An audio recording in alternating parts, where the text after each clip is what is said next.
ഇത് മാസ് മോട്ടോഴ്സിൽ നിന്നാണ്. നമ്മുടെ ഹോണ്ട യൂണിക്കോൺ 150യുടെ എൻജിൻ വർക്ക് നമ്മൾ ചെയ്തുകൊണ്ടിരിക്കുകയാണ്. അപ്പോൾ അതിൻ്റെ മാറ്റേണ്ടി വരുന്ന പാർട്സുകളുടെയും എസ്റ്റിമേറ്റ് അടക്കമുള്ള ഡീറ്റെയിൽ ആയിട്ടുള്ളൊരു വീഡിയോ ഉണ്ടോ. അപ്പോൾ അതിനകത്ത് നമുക്ക് എൻജിൻ വർക്ക് പറയുമ്പോൾ ഓൾറെഡി പുകയുടെ പ്രശ്നം ഉണ്ടായിരുന്നു, സിലിണ്ടർ കംപ്ലൈൻ്റ് ആയിട്ട്. അപ്പോൾ ക്രാങ്ക് അടക്കം നമ്മൾ സെറ്റ് ചെയ്തിട്ടുള്ള രീതിയിൽ 1 ഇയർ വാറണ്ടിയിലാണ് നമ്മൾ ചെയ്യുന്നത് കേട്ടോ. അതിനകത്ത് ചെയ്തേക്കണ വർക്ക് എന്ന് പറയുമ്പോൾ ഒന്ന് ക്രാങ്ക് ഷാഫ്റ്റ് നമ്മൾ സെറ്റ് ചെയ്ത് കൊടുത്തതാണ്. അതായത് 1 വർഷം ഗ്യാരണ്ടിയിൽ നമ്മൾ സെറ്റ് ചെയ്ത് കൊടുത്തതാണ്. അതിൻ്റെ സൈഡ് കണക്ടർ റോഡും അതിൻ്റെ പിന്നും അതേപോലെ സൈഡ് ബെയറിങ്ങളൊക്കെ മാറ്റിയിട്ടാണ് റീസെറ്റ് ചെയ്തതാണ്. അതേപോലെ ഗിയർ ബോക്സിൽ വന്ന എല്ലാ ബെയറിങ്ങളും, ഗിയർ ബോക്സിൽ ഇപ്പോൾ ഈ ബെയറിങ് പുതിയതാണ്, ഇത് പുതിയതാണ്. ഇത് ക്രാങ്കിൻ്റെ സൈഡിൽ തന്നെ 2 ബെയറിങ് പുതിയതാണ്.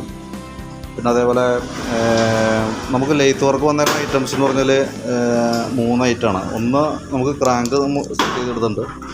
പിന്നെ അതുപോലെ തന്നെ നമുക്ക് വന്നേക്കുന്നത് ഈ ഹെഡിൻ്റെ വാൽവ് മാറ്റിയിട്ട് ഗൈഡും മാറ്റി സീറ്റ് ചെയ്ത് റെഡിയാക്കി എടുത്തിട്ടുണ്ട് കേട്ടോ. പിന്നെ അത് കൂടാതെ കൊണ്ട് ക്ലച്ച് ഔട്ടറിൻ്റെ ബുഷ് പ്ലേ കൂടുതലായിരുന്നു. അപ്പോൾ അത് നമ്മൾ ക്ലച്ച് ഔട്ടർ യൂണിറ്റ് റെഡിയാക്കി എടുത്തിട്ടുണ്ട്. ക്യാം ഷാഫ്റ്റിൻ്റെ ഈ 2 സൈഡിൽ വന്ന ബെയറിങ്ങുകളും മാറ്റിയിട്ടാണ് റീസെറ്റ് ചെയ്തത്. അപ്പോൾ നമുക്ക് അത്രയും ആയിട്ടാണ് നമുക്ക് ലെയ്ത്ത് വർക്കുമായി ബന്ധപ്പെട്ട് വന്നതാണ്. പിന്നെ നമുക്ക് അതിൻ്റെ സിലിണ്ടർ തുടങ്ങിയിട്ട് ബാക്കിയത്തെ ഭാഗങ്ങളൊക്കെ നമ്മൾ മാറ്റിയിട്ടാണ് റീസെറ്റ് ചെയ്യുക. സിലിണ്ടർ കിറ്റ് വരുമ്പോൾ നമുക്ക് 4190 സിലിണ്ടർ കിറ്റിന് വന്നിട്ടുണ്ട്. പിന്നെ അതിൻ്റെ ഗ്യാസ്കറ്റ് കിറ്റായിട്ട് വരുമ്പോൾ തന്നെ 335 രൂപ ഗ്യാസ്കറ്റ് ഉണ്ട്. ടൈമിങ് ചെയിൻ, ക്യാം ചെയിൻ എന്ന് പറയും, ക്യാം ചെയിൻ വന്നുണ്ട്. അതിൻ്റെ പാഡുകൾ 2 വന്നുണ്ട്. പിന്നെ അതേപോലെ തന്നെ സ്പാർക്ക് പ്ലഗ് വരുമ്പോഴത്തേക്ക് 204 രൂപ സ്പാർക്ക് പ്ലഗിന് വന്നിട്ടുണ്ട് കേട്ടോ. പിന്നെ അതിൻ്റെ റോട്ടർ ഫിൽട്ടർ ചെറിയൊരു ത്രെഡിന് ചെറിയൊരു കംപ്ലയിൻറ്റ് കാണിക്കുന്നുണ്ട് സ്ക്രൂകളുടെ. അപ്പോൾ അത് ജസ്റ്റ് അത് മാറ്റിയിടുന്നുണ്ട്. പിന്നെ നമ്മളത് പ്രതീക്ഷിക്കാത്തൊരു കംപ്ലയിൻ്റ് എന്ന് പറഞ്ഞാൽ ഗിയർ ബോക്സിനകത്തുള്ള കംപ്ലയിൻറ്റാണ്. ഗിയർ ബോക്സിനകത്ത് 3rd ഗിയർ അതിനകത്ത് ഇവിടെ നമുക്ക് വീഡിയോയിൽ കൃത്യമായിട്ട് ഞാൻ ഫസ്റ്റിലത്തെ വീഡിയോയിൽ ഇട്ട് കഴിഞ്ഞപ്പോൾ അതിനകത്ത് കാണിച്ചിട്ടുണ്ടായിരുന്നു. അത് കറക്റ്റായിട്ട് കിട്ടിയിട്ടുണ്ടോ എന്നുള്ളത് അറിയില്ല. ഇത് ഇവിടെ നോക്കിയാൽ ഇതിൻ്റെ ഈ പല്ലുകളുടെ ഈ ഭാഗത്തേക്ക് നോക്കിക്കഴിഞ്ഞാൽ അറിയാം, അവിടെ ഒരു ബ്ലാക്ക് ഡോട്ട് പോലെ അത് തേമാനം വന്നേക്കാണ് ഈ കാണുന്നത് കേട്ടോ. ഈ കാണുന്നത് ഇതിൻ്റെ ഓരോ പല്ലുകളുടെ ഇടയിലും വന്നിട്ടുണ്ട്. നമുക്കിപ്പോൾ ഈ രീതിയിൽ തന്നെ റീസെറ്റ് ചെയ്താൽ എന്ത് പറ്റുമെന്ന് വെച്ചാൽ നമ്മളിപ്പോൾ അഴിച്ചിട്ട് റീസെറ്റ് ചെയ്യുന്ന സമയത്ത് വണ്ടി മൂളിച്ച് സൗണ്ട് വരാൻ സാധ്യതയുണ്ട്. കാരണം ഓൾറെഡി തേമാനം ഉള്ളതാണ്. അപ്പോൾ ആ ഇരുന്ന സീറ്റിങ്ങിൽ നിന്ന് മാറിയിട്ട് ഇത് കറക്റ്റ് സീറ്റിങ്ങിലേക്ക് ചിലപ്പോൾ ആവണമെന്നില്ല, പല്ലുകളുടെ ആ ഒരു പൊസിഷൻ മാറിപ്പോവും. അങ്ങനെ വന്നു കഴിഞ്ഞാൽ ഒരു പക്ഷേ തേമാനം വരാൻ മറ്റേ സൗണ്ട് വരാനായിട്ടുള്ള സാധ്യതയുണ്ട്. അപ്പോൾ അതുകൊണ്ട് ഗിയർ ബോക്സിൻ്റെ ബെയറിങ് വീലുകളും കൂടി നമ്മൾ പെടുത്തിയിട്ടുണ്ട്. അത് 3rd ഗിയർ കൗണ്ടർ ഷാഫ്റ്റിൻ്റെ മെയിൻ ഷാഫ്റ്റിൻ്റെ അത് ഹോണ്ടയിൽ നമുക്ക് അവൈലബിൾ അല്ലായിരുന്നു. അപ്പോൾ ഹീറോയിൽ CBZ എക്സ്ട്രീമിൻ്റെ സെയിമാണ്. അതിനകത്ത് ഒരെണ്ണത്തിന് 525 ഉണ്ട്, 600 സംതിങ് വന്നുണ്ട്. പിന്നെ അതേപോലെ തന്നെ എഞ്ചിൻ ഓയിൽ നമുക്ക് കമ്പനി ഹോണ്ടയുടെ ഓയിലാണ്. എല്ലാ ജെനുവിൻ പാർട്സുകളാണ് യൂസ് ചെയ്യുന്നത് കേട്ടോ. അപ്പോൾ അതടക്കമുള്ളൊരു എസ്റ്റിമേറ്റാണ് ഇപ്പോൾ നമ്മൾ പറയുന്നത്. പിന്നെ ഇതൊക്കെ നമ്മളത് ക്ലീൻ ചെയ്ത് സെറ്റ് ചെയ്യാനൊക്കെ ആയിട്ട് വെച്ചാണ്. ഗിയർ ബോക്സിനകത്ത് ഈ കേസും പറഞ്ഞ ഈ ബെയറിങ്ങുകളും പുതിയ നമ്മൾ മാറ്റിയിട്ടാണ് കേട്ടോ.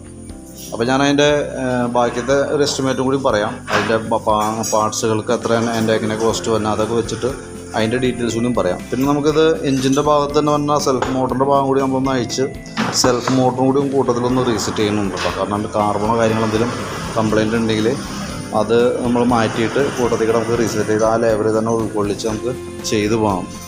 പിന്നെ അതിന് പുറമെ നമുക്ക് ചെയിൻ സ്പോക്കറ്റ് മാറുന്ന ദിവസമൊക്കെ പറഞ്ഞിട്ടുണ്ട്. അത് ഓൾറെഡി നമുക്ക് ഈ എസ്റ്റിമേറ്റ് തന്നതിന് ശേഷം അതിൻ്റെ വർക്ക് കംപ്ലീറ്റ് ആയിട്ടാണ് നമുക്ക് മറ്റേൻ്റെ അഡീഷണൽ എസ്റ്റിമേറ്റ് നമ്മൾ പറയാം. അപ്പോൾ ഇതിന് എത്ര കോസ്റ്റ് വരും എന്നുള്ളൊരു എസ്റ്റിമേറ്റും കൂടി ഞാൻ ഇതിൻ്റെ കൂട്ടത്തിൽ തന്നെ ചെയ്യാം. ഇതിനകത്ത് നമ്മൾ ചെയ്യണമെന്ന് പറഞ്ഞാൽ 1 വർഷം വാറണ്ടിയിലാണ്. 1 വർഷം അല്ലെങ്കിൽ 12,000 കിലോമീറ്ററാണ് നമുക്ക് വാറണ്ടി. അത് ടേംസ് ആൻഡ് കണ്ടീഷൻ അപ്ലൈ ആണ്. കാരണം എന്താ വെച്ച് കഴിഞ്ഞാൽ പറയാൻ കാരണം അതിനകത്ത് oil change, oil filter cleaning ഇതൊക്കെ കമ്പൽസറി നമ്മൾ പറയുന്ന ടൈമിലും ആ ഡേറ്റിലും ചെയ്തു പോകണം. കാരണം ഞാൻ ഇപ്പോൾ നമ്മളൊരു പുതിയ വണ്ടി എടുത്താൽ അതിൻ്റെ ഫ്രീ സർവീസ് പറയുന്ന ആ പീരീഡിൽ ചെയ്താൽ തന്നെയാണ് ഓൾറെഡി വാറണ്ടി കിട്ടുള്ളൂ. അത് സെയിം രീതി തന്നെയാണ്. കറക്റ്റ് ഓയിൽ ചേഞ്ചിൻ്റെയും ആ ഫിൽട്ടർ ക്ലീനിങ്ങിൻ്റെ ഒക്കെ ടൈം കറക്റ്റായിട്ട് നമ്മൾ കൊടുത്ത് പറഞ്ഞു തരും. അതും പ്രകാരം ചെയ്തു പോകാമെന്നുള്ളതാണ് അതിൻ്റെ ഒരു കണ്ടീഷൻ എന്ന് പറഞ്ഞാൽ. പിന്നെ നമുക്കതിന് വരുന്ന എസ്റ്റിമേറ്റ് ഡീറ്റെയിൽസാണ്. ലെയ്ത്ത് വർക്ക് എന്ന് പറയുമ്പോൾ നമുക്ക് അതിനകത്ത് പറഞ്ഞല്ലോ, ക്രാങ്ക് സെറ്റിങ്ങും ഉണ്ട്, ഹെഡ് സീറ്റിങ്ങും ഉണ്ട്. ഹെഡ് വാൽവ് സീറ്റിങ്ങാണ് തന്നെ. വാൽവിൻ്റെ ഗൈഡ് മാറ്റി, ക്യാമിൻ്റെ ബെയറിങ് മാറ്റിയിട്ടുണ്ട്, ക്ലച്ച് ഔട്ടർ മാറ്റി റീസെറ്റ് ചെയ്തിട്ടുണ്ട്. അത്രയും വർക്കിന് നമുക്ക് വന്നത് 4438 രൂപയാണ്. അത് നമുക്ക് നമ്മുടെ ബില്ലിലല്ല, ഒരു അഡീഷണലാണ് വരാൻ. അതെന്ന് പറഞ്ഞാൽ ഞാൻ മൊത്തത്തിലൊരു എസ്റ്റിമേറ്റ് ആക്കാൻ വേണ്ടിയിട്ട് കൂട്ടത്തിൽ എഴുതിയെന്നുള്ളൂ. അത് നമുക്ക് ആ ബില്ലും നമ്മൾ സൂക്ഷിക്കേണ്ടതായിട്ടുണ്ട്. നമുക്കൊരു വർഷം വാറണ്ടിയിലുള്ളതായതുകൊണ്ട് കേട്ടോ. പിന്നെ സിലിണ്ടർ കിറ്റിൻ്റെ റേറ്റ്, പിസ്റ്റൺ സിലിണ്ടർ കിറ്റിന് 4190 രൂപ നമുക്ക് വരുന്നുണ്ട്. ഗ്യാസ്കറ്റ് കിറ്റ് വരുമ്പോൾ 335 രൂപ വരുന്നുണ്ട്. എഞ്ചിൻ ഓയിൽ 440 രൂപ വരുന്നുണ്ട്. പിന്നെ അതിൻ്റെ ഓയിൽ ബോൾട്ടിൻ്റെ വാഷും ഓറിങ് അതിനടക്കൊക്കെ വരുമ്പോൾ 22 രൂപ വരുന്നുണ്ട്. ഹെഡ് കവറിൻ്റെ ആ ടോപ്പ് കവറിൻ്റെ ഗ്യാസ്കറ്റ് റബ്ബർ ബീഡിങ് ഗ്യാസ്കറ്റാണ് 50 രൂപ ഉണ്ട്.